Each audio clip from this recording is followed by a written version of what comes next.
Long time ago, in the quiet village of Obinze, a child was born.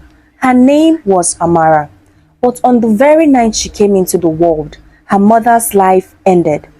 Tears filled the heart. The whisper spread faster than fire. This child has brought sorrow. 1 year later, before the family could heal, her father also died. From that day, the villagers gave her a name she never asked for, the cursed one. They avoided her, pointed at her, and told their children never to go near her. But Amara grew. She grew with pain in her heart, but also grew with a quiet strength that no one could see. One evening, when she was about 12, Amara wandered into the forest by the great baobab tree. She found a broken flute. She lifted it and blew, but no sound came, so she sang.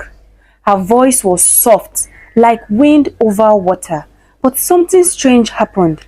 A dead bird, lying near the roots, trembled, then flapped its wings and flew into the sky. Amara froze. Fear ran through her body.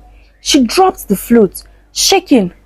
What is this? Am I truly cursed? She asked herself.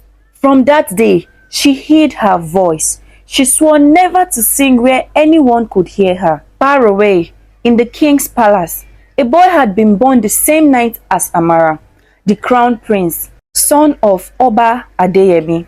While Amara grew in rejection, the prince grew in love, surrounded by dancers, drummers, and joy. The kingdom believed his future was bright. 25 years later, tragedy struck. The prince fell sick suddenly.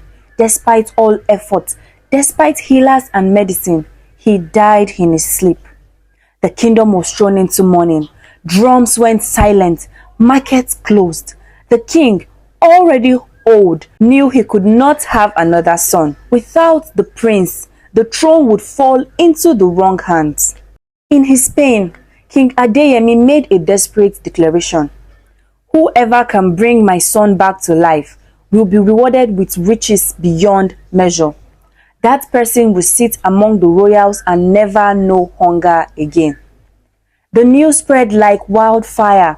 From village to village, from farmer to hunter, people talked about it. Amara was at the market when she overheard.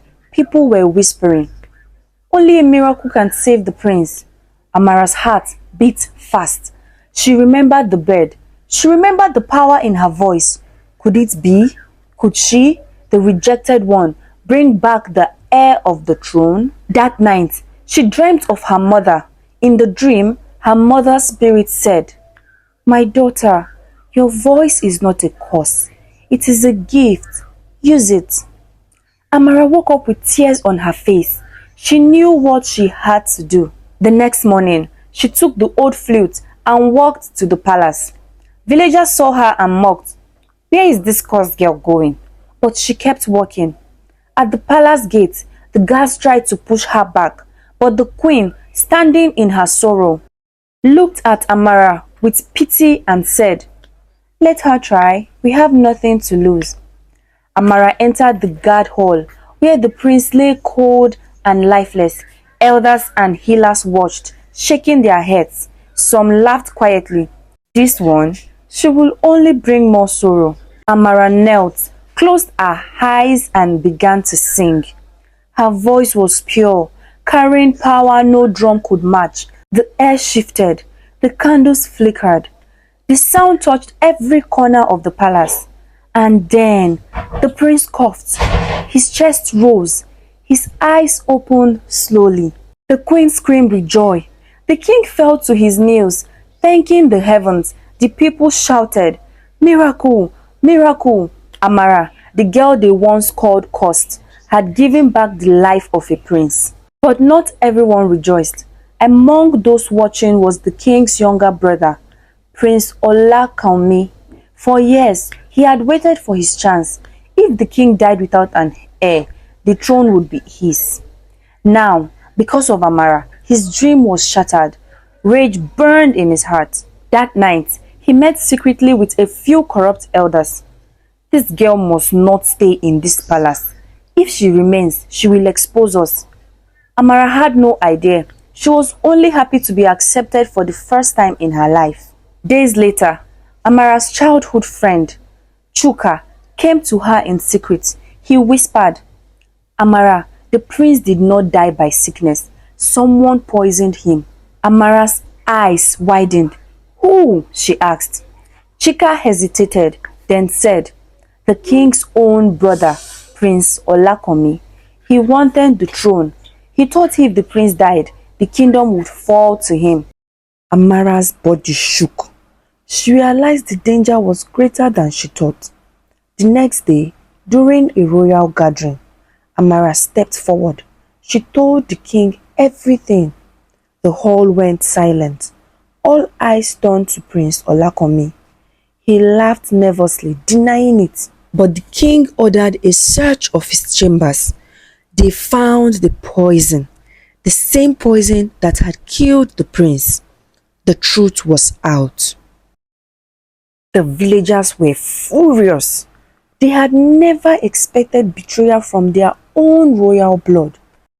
The king's council declared, for plotting against the throne and for killing his own nephew, Prince Olakomi shall be banished forever.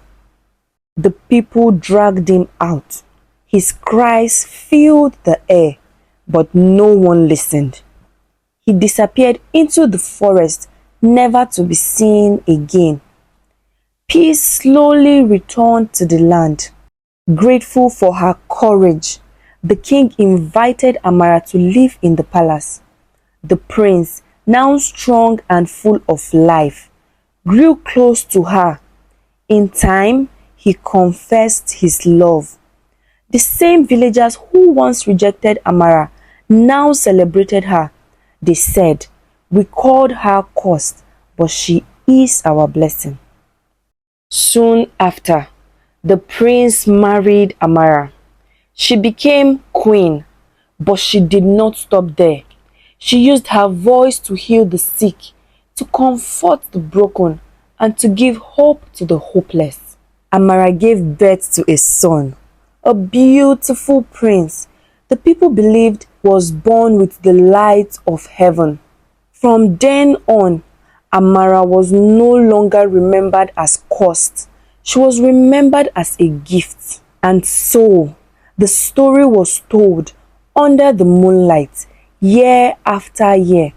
The story of the girl who was rejected, the girl who was feared, but who became the savior of a kingdom. I hope you enjoyed this story. Please like, subscribe, and follow us for more stories like this.